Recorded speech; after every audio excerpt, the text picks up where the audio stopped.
What's up, everybody? I'm B-True, and today we're going to talk about your mood. No, I'm just kidding. We're going to talk about moods in Naruto Online, how to get the most out of the mood system, and it's actually a fairly good way of boosting an individual ninja's power. So somebody had asked in another video if I could do an explanation on the mood system, and I realized that I don't think I've ever actually made a video on the mood system. So if there is anything that you can think of that you would like explained or made a little bit easier that I don't already have a video on, or maybe it's an outdated video, please leave a comment in this video about a system or something you'd like me to make a video on, and I can try and touch on it because I know some of my guides might be a little bit outdated or a little bit old. So if you would like a specific video on a function in this game, please leave a comment down below. Alright, so mood. How do I choose the mood for my characters, and how to increase the mood, and what's going to be the best for you?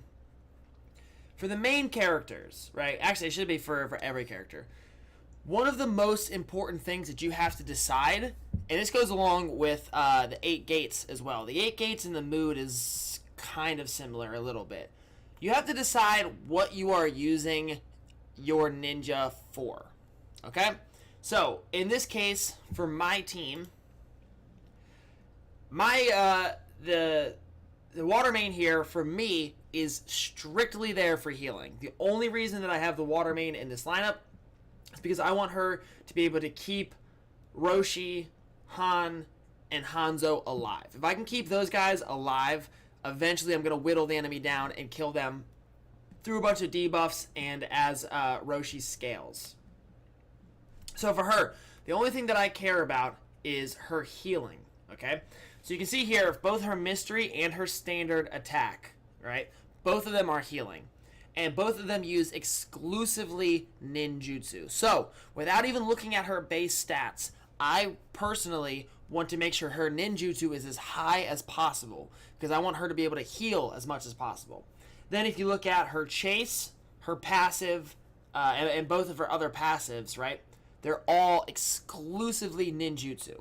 So for the water main, it's actually pretty easy in this case, right? Because like I said, I want her to be exclusively a healer. I want her healing as much as possible. So I want her ninjutsu as high as it can possibly be. All right? So then if we take a look, if you're in a character, you can look at your character's, here it is, details. Okay?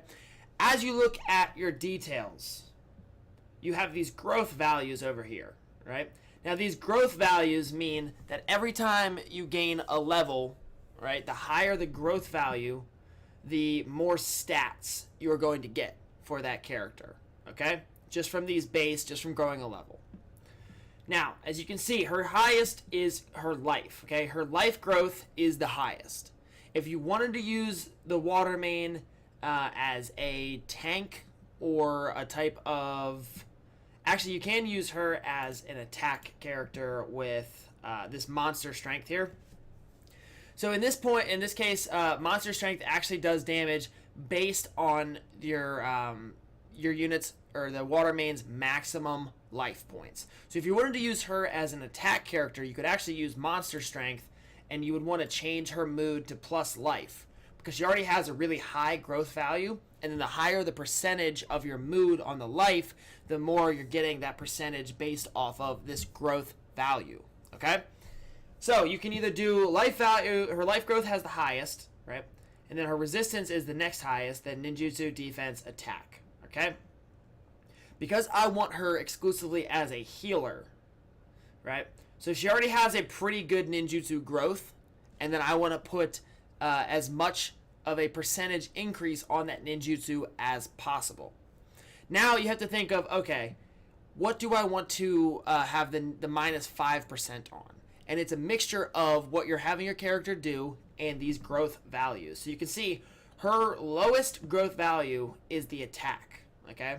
And the lower the growth value, it means the lower the natural amount of points you have based on your level, which means that 5%, that minus 5%, is going to affect her less, okay?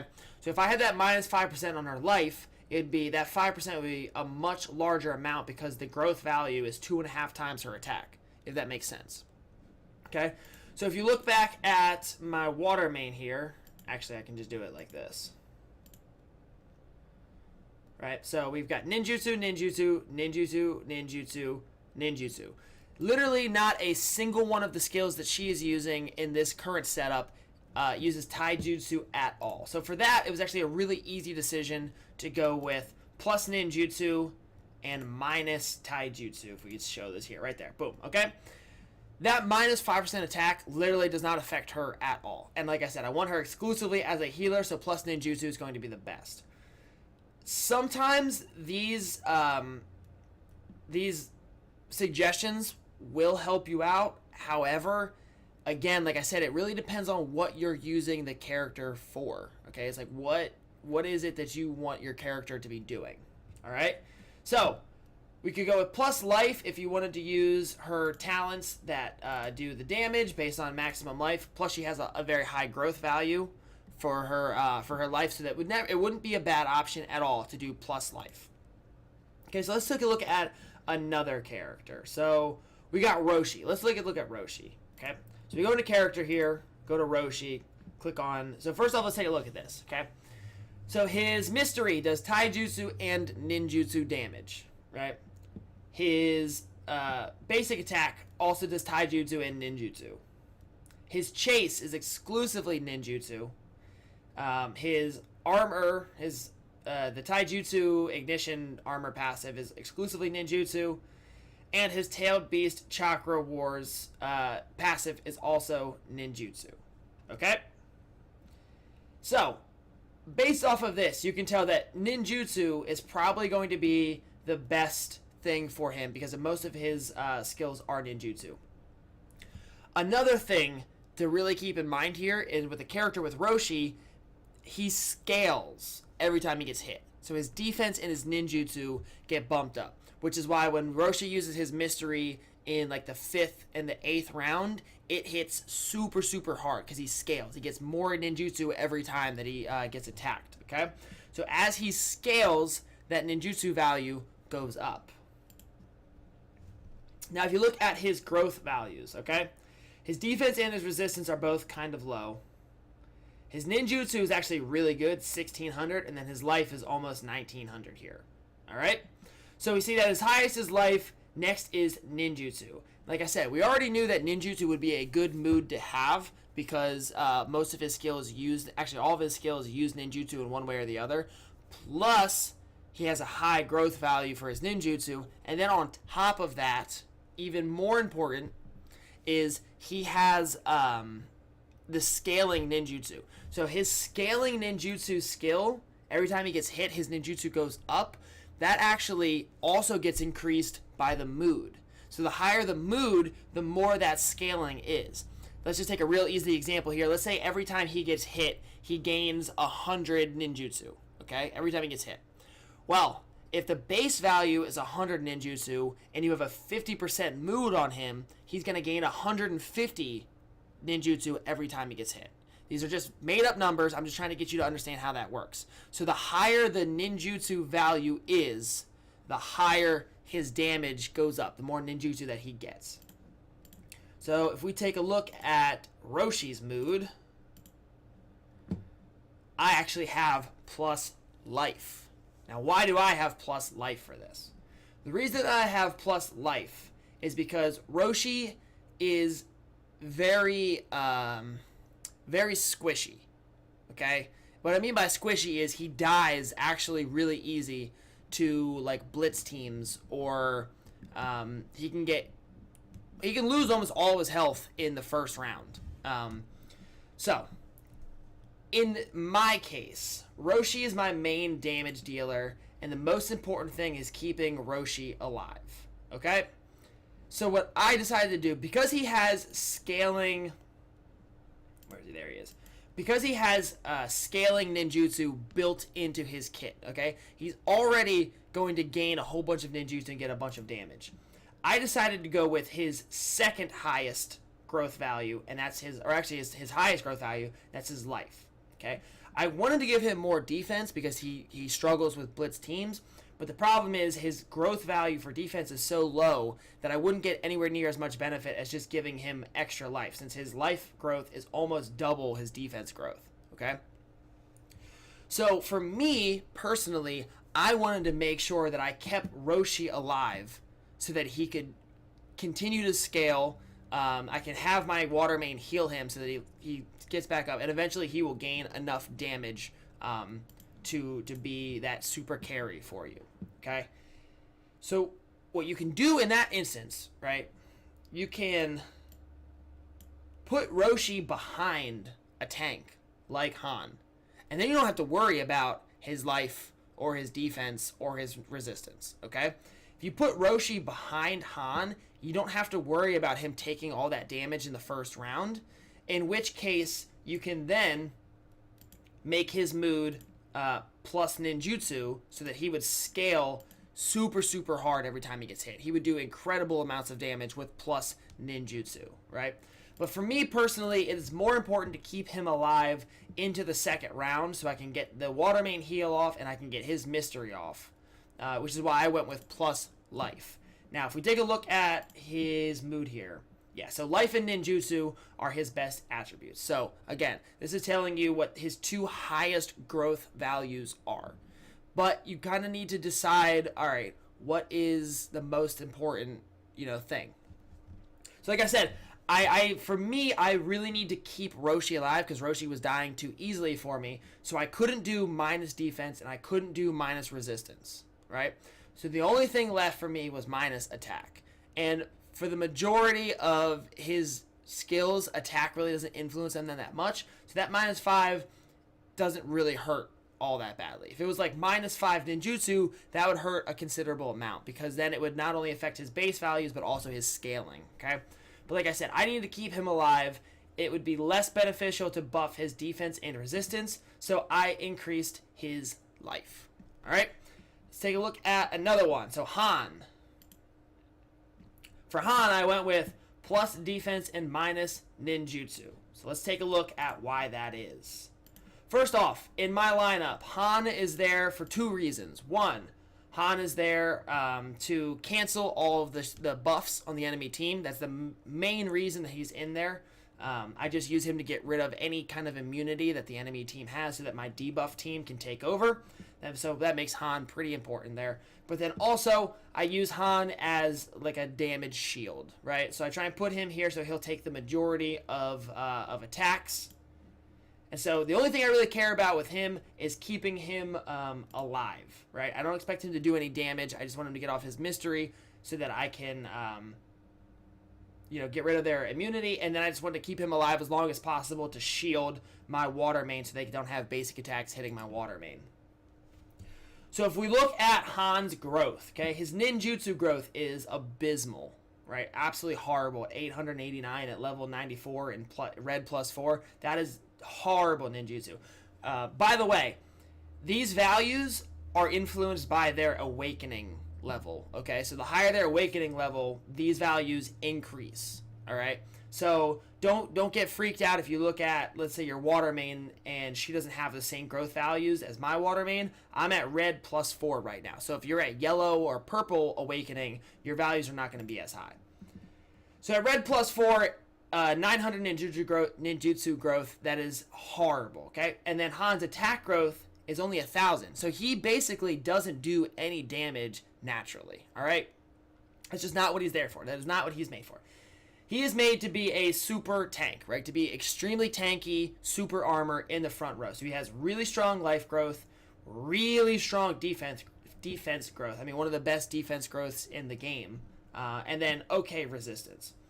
So his best growth values are either going to be life or defense. So if we look at his mood here, we already know that we have plus defense. Tells you, see, in this case, you don't want to listen to this at all. Having a plus ninjutsu growth is one of the dumbest things you could possibly do with Han. Absolutely if you look at his skills, so he does have ninjutsu in almost all of his skills, right? Taijutsu, ninjutsu for the mystery, taijutsu for the standard, ninjutsu for the passive, taijutsu, ninjutsu for the chase, and ninjutsu for the passive, okay? That's all well and good. But like I said, like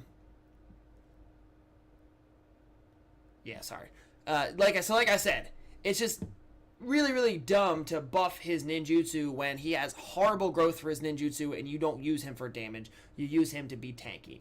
So you can either increase his life or increase his defense. Because I have him in the front row, I want to increase his defense so that he can take as many basic attacks as possible. That's why I have him plus defense, and I actually have him minus resistance or minus ninjutsu when they're telling me to increase his ninjutsu. Because, like I said, I don't care about his damage at all, and his ninjutsu growth is abysmal, right? Absolutely abysmal. So it really is important that you take two things into consideration, okay? First off, why am I using this character? What is this character's main role in my team, okay? That is, you need to, as you get to higher levels in the game, you really need to have a good understanding of how teams work. And you need to have a very clear picture in your head as to why you're using a specific ninja, okay? You really need to figure out what each ninja in your lineup is doing. If you're putting ninja in your lineup just to put them in your lineup, and you don't have a reason for having them in there, you're going to end up with a bad team, okay? So, Roshi. Main reason that I have him in my lineup. His chase hits incredibly hard. His mystery does a ton of damage. He is there as a damage dealer. His job is to carry this team and do insane amounts of damage over the course of a battle. Okay? He already does that by himself because he has scaling damage. So the most important thing for me is to keep him alive because he can easily be killed in the first 2 rounds. Okay? If he survives past the first 2 rounds, he has scaling defense, so he ends up actually becoming really difficult to kill. He gets very, very tanky as the fight goes on. It's those first couple rounds you got to keep him alive, and that's why I buffed his life growth. Okay? Han. Why do I have Han in my lineup? I have him for his mystery that removes immunity, and then just to be a super tank. The only thing I care about with Han is having him stay alive to block as many basic attacks as possible, keep my water main alive, and try and keep as many basic attacks off of Roshi as I can. Okay?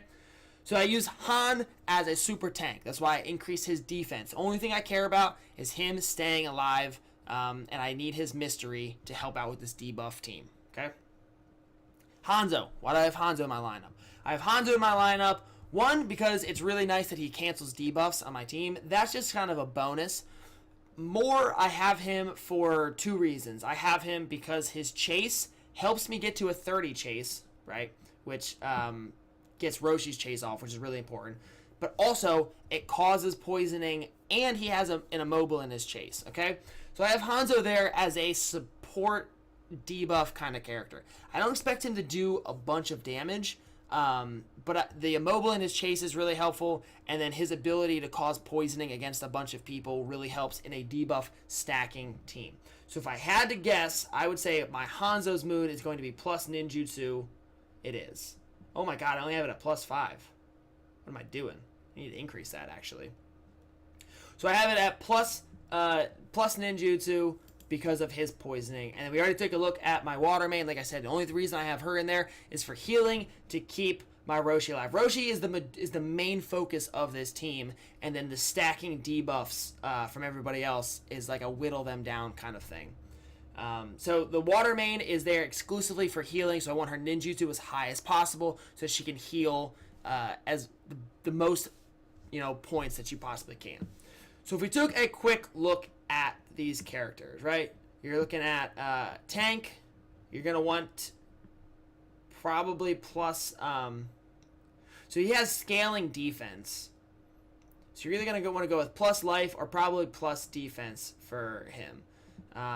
Like plus ninjutsu, plus taijutsu for Yukon Sakon because he's exclusively taijutsu, plus ninjutsu for the healing, plus ninjutsu because she's scaling ninjutsu, plus ninjutsu for the healing, plus ninjutsu unless you're using her as a tank for some reason. I'd have to take a look at Killer Bee's growth values. Kisame could be a mixture because sometimes some people use him kind of as an attack tank. Some people use him as straight damage. So then we've got like Akatsuchi's either going to be plus defense or plus life. Naruto probably be plus life. Hinata's really good with plus life. Right. So just kind of looking at the characters and knowing what role they fill in your team, I can kind of give you a decent understanding of what mood there should be. But then the ultimate thing is, how exactly do I plan on using this character? And then what growth values should I focus on to get the most benefit out of it? Right? So, there we go. That's how the mood system works in Naruto Online. Hopefully I was able to explain it to you in a way that made sense, so that you can really get a good understanding of how this works. So, yeah, the mood system is a really good way to increase the strength of certain ninjas, especially ninjas that scale. If you have a scaling ninja, like Kimimaru, so Kimimaru, every time he gets hit, his defense and his resistance go up. You're going to want to have the mood on Kimimaru as either defense or resistance, so that as it scales, it gets even more. It goes up even more. Unless you're using Kimimaru for damage, in which case you want to go with like plus attack, because I'm pretty sure all of his attacks use taijutsu. But anyway, it's a really good way to increase a ninja's I can't even speak now. A ninja's power, especially if they scale, because you get increased scaling from them. But there you go. So figure out why the ninja is in your lineup, what exactly you need them to do, and then look at their growth values and decide which of those growth values is going to be the best one to benefit your team. So there you go. Hopefully this helps you out. Hopefully this gives you a really good understanding. If you have any more questions, not specific ninja, please don't ask me specific ninja moods, okay? If you have questions about the mood system that you don't understand, I'll answer that. And also, if you have any suggestions for a video that you would like to see something explained in this game, I'll be happy to help you out there, and I'll make a video for that. So leave a comment down below. Like I said, hopefully this helps you out. Thank you everybody for watching the whole way through this video. I really appreciate it. It helps me out a lot. Helps my channel grow. You guys are all awesome. Hope to see you all in the next video, and peace.